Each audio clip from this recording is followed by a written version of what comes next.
नमस्कार, ज्योतिष परामर्श केंद्र जागेश्वर धाम के YouTube चैनल पर आपका स्वागत है। मैं हूं ज्योतिषी भुवन चंद्र पांडे। प्रिय दर्शकों, कल बहुत सारे दर्शकों की जिज्ञासा थी कि मंगल की महादशा हमको चल रही है तो इसके क्या फल होंगे, कृपया इस बारे में बताइए। तो मैंने आज एक वीडियो बना रहा हूँ जिसका नाम है मंगल की महादशा में 9 ग्रहों की अंतर्दशा का फल। सबसे पहले तो आपको यह बता दें कि मंगल की महादशा 7 वर्ष की होती है और इसमें सबसे पहले मंगल की महादशा में मंगल की ही अंतर्दशा आती है। यदि मंगल की महादशा में आपको मंगल की अंतर्दशा चल रही है और मंगल आपकी जन्म कुंडली में किसी के केंद्र स्थान 1, 4, 7, 10 भाव या किसी त्रिकोण 9, 5, 1 पर है,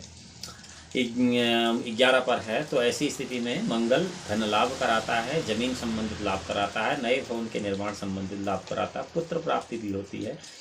और सरकारी नौकरी भी उन लोगों की लगती है जो कि इसके लिए प्रयासरत रहते हैं। और मंगल यदि 6, 8, 12 भाव में है और मंगल की दशा चल रही है और मंगल की अंतर्दशा चल रही है 6, 8, 12 भाव में मंगल, तो ऐसी स्थिति में मंगल नाना प्रकार के रोग करा देता है। शरीर में कई जगह पर छोटे छोटे फोड़े होते हैं जिनमें कीड़े भी पड़ सकते हैं, इसमें कोई संशय नहीं है। मंगल की महादशा में यदि राहु की अंतर्दशा चल रही है और राहु 1, 4, 7, 10 भाव में है तो ऐसा राहु बहुत बुरे परिणाम देता है। 11वें भाव में भी ऐसा राहु बुरे परिणाम देता है मंगल की महादशा में। और यदि मंगल की महादशा में राहु की अंतर्दशा में 3, 6 और 9 इन भावों में राहु है तब वह प्रदेश गमन आदि कराता है। यानी कि आजकल तो बहुत सारे लोगों का शौक होता है विदेश जाना, स्त्री पुत्र का लाभ कराता है। यदि पाप ग्रह से युक्त राहु 6, 8, 12 स्थान में है तो सामान चोरी होने का भय होता है, सर्पदंश का भय होता है, राजा से कष्ट होने का भय होता है, वात पित्त और क्षय रोग होता है। धन स्थान में अगर राहु होता है तो ऐसी स्थिति में धन का नाश भी होता है। द्वितीयेश और सप्तमेश अगर राहु है तो मंगल की महादशा में राहु की अंतर्दशा में अल्प मृत्यु होती है।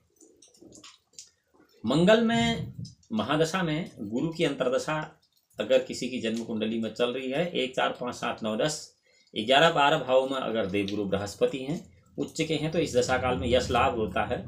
देश में मान होता है, धन धान्य की वृद्धि होती है, शासन में अधिकार होता है, स्त्री पुत्र लाभ होता है। और यदि दशेश मंगल से 1, 4, 5, 7, 9, 10 स्थान में है तो घर का खेत आदि की वृद्धि होती है, आरोग्यता होती है, यश प्राप्ति होती है, व्यापार में लाभ होता है, उद्यम करने से अधिक फल भी प्राप्ति होती है, स्त्री पुत्र का ऐश्वर्य होता है, राजा से ऐश्वर्य की प्राप्ति होती है। और 6, 8, 12 स्थान में अगर नीच का गुरु है, अस्तंगत है, पाप ग्रह से युक्त है तो ऐसी स्थिति में मृत्यु की संभावना बन जाती है। मंगल की महादशा में शनि की अगर अंतर चल रहा है, शनि क्षोचेत्री है, मूल त्रिकोण है, उच्च का है, 1, 4, 5, 7, 10 स्थान में है तो इस दशा में राजसुख होता है। और नीच का शत्रु क्षेत्रीय है या 6, 8, 12 भाव में है, धन धान्य का नाश होता है, जेल जाने आदि की चिंता होती है, रोग होते हैं। सप्तमेश और द्वितीयेश हो तो मृत्यु। और यदि मंगल की दशा में शनि की अंतर्दशा चल रही है और 6, 8, 12वें भाव में शनि है और पाप ग्रह से दृष्ट है तो निश्चय ही यह एक मृत्यु योग होता है। मंगल की महादशा में बुध की अंतर्दशा अगर चल रही है, बुध किसी एक केंद्र स्थान में है, किसी एक त्रिकोण स्थान में है तो इस दशा काल में सुंदर कन्या संतति वाला, धर्म में रुचि वाला, यश लाभ वाला फल मिलता है। और यदि मंगल की महादशा में बुध की अंतर्दशा में बुध 6, 8, 12 भाव में है, असंगत है तो हृदय रोग होता है, मान हानि होती है, पाँव में नाना प्रकार के रोग होते हैं, बंधु बांधवों का नाश होता है, स्त्री मरण जैसे नाना प्रकार के कष्ट होते हैं। बुध दायेश से पापयुक्त होकर यदि 6, 8 स्थान में होता है तो मान हानि तो कराता ही कराता है। और द्वितीयेश और सप्तमेश अगर बुध होता है तो मंगल की महादशा में बुध महाव्याधि कराता है, बहुत भारी रोग उत्पन्न कर देता है जिस रोग का किसी को पता भी नहीं लगता है, यानी असाध्य रोग हो जाते हैं। मंगल की महादशा में यदि केतु की अंतर्दशा आपकी जन्म कुंडली में चल रही है, केतु किसी केंद्र स्थान में है, किसी त्रिकोण स्थान में, शुभ ग्रह से युत है, शुभ ग्रह से दृष्ट है, तो इस सागल में धन भूमि पुत्र का लाभ होगा, यश की वृद्धि होगी, सेनापति आदि जो लोग हैं उनको प्रमोशन होता है। और यदि मंगल की महादशा में केतु छठे आठवें भाव में स्थित है आपकी जन्म कुंडली में, तो व्याधि होता है, भय होता है, अविश्वास होता है, पुत्र और स्त्री को कष्ट होता है। इसी प्रकार मंगल की अंतर्दशा में, मंगल की महादशा में यदि शुक्र का अंतर चल रहा है, तो शुक्र यदि केंद्र स्थान में है और उच्च का है, मूल त्रिकोण का अथवा स्वराशि का है, तो इस दशा काल में राज्य लाभ होता है, आभूषण प्राप्ति होती है, सुख प्राप्ति होती है। लग्ने से युद्ध अगर मंगल है, लग्ने से युद्ध मंगल, तो ऐसी स्थिति में लक्ष्मी प्राप्ति, पुत्र प्राप्ति और तीर्थ यात्रा आदि का योग बन जाता है। और यदि लग्नेश या डाइस यानी कि जिस ग्रह की दशा चल रही है उससे 6-8 बार भाव में शुक्र है,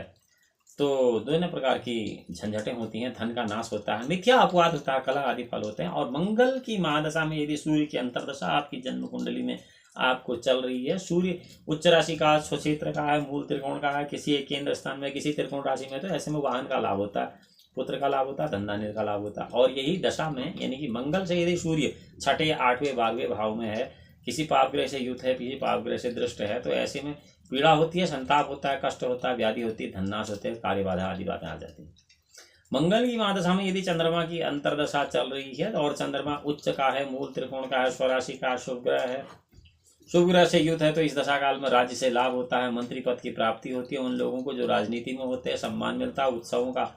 नाना प्रकार के नए उत्सव स्वतः ही हो जाते हैं, स्त्री पुत्र को सुख होता है, माता पिता को सुख होता है, मनोरथों की सिद्धि होती है और नाना प्रकार के शुभ फल मिलते हैं। यदि मंगल की महादशा में चंद्रमा की अंतर्दशा में नीच, शत्रु और अस्तंगत राशि में यदि चंद्रमा है और छठे 8वें 12वें स्थान में चंद्रमा है मंगल से या फिर वैसे ही स्वतः लग्न से, तो ऐसे में स्त्री पुत्र को हानि होती है, कष्ट होता है, पशु को कष्ट होता है, धान्य का नाश होता है, चोर भय होता है। और द्वितीय और सप्तमेश अगर चंद्रमा होता है तो मंगल की महादशा में चंद्रमा की अंतर्दशा में अकाल मृत्यु का योग पुनः बनता है। आज की वीडियो में हमने आपको केवल यह बताया कि मंगल की महादशा में अन्य 9 ग्रहों की अंतर्दशा के क्या फल होते हैं। और अब उन लोगों के लिए जिनको कि इन मंगल की महादशा में 9 ग्रहों की अंतर्दशा के अशुभ फल मिल रहे हैं, इनके लिए क्या उपाय है। ओम अग्निमूर्धा दिवह कपितपति पृथव्यांगमपाग्वंग्रेता गुंशिजिन्मति, इस मंत्र का जाप निश्चित संख्या में सविधि सही ढंग से और श्रेष्ठ ब्राह्मण से, जो कि जाप जानता हो, आसन सिद्ध हो, ऐसे ब्राह्मण से इनका जाप, दशांश हवन, दशांश मार्जन, दशांश तर्पण अगर किया जाए तो मंगल अवश्य संतुष्ट होकर आपके अशुभ फलों को छोड़कर आपकी जन्म कुंडली में शुभ फल प्रदान करना प्रारंभ कर देता है। परंतु यहाँ ध्यान यह रहना चाहिए कि यह जो जाप आदि कर्म है यह विधिपूर्वक होना चाहिए, अन्यथा आपके समय और धन का व्यर्थ में नाश होगा और आपको किसी प्रकार की कोई सफलता इस मंत्र जाप से प्राप्त नहीं होगी। अगली वीडियो में आपकी जिज्ञासा के अनुसार फिर से हम मौजूद होंगे। जब तक आपसे मिलते हैं तब तक भगवान भोलेनाथ आपका परम कल्याण करें। तब तक के लिए नमस्कार।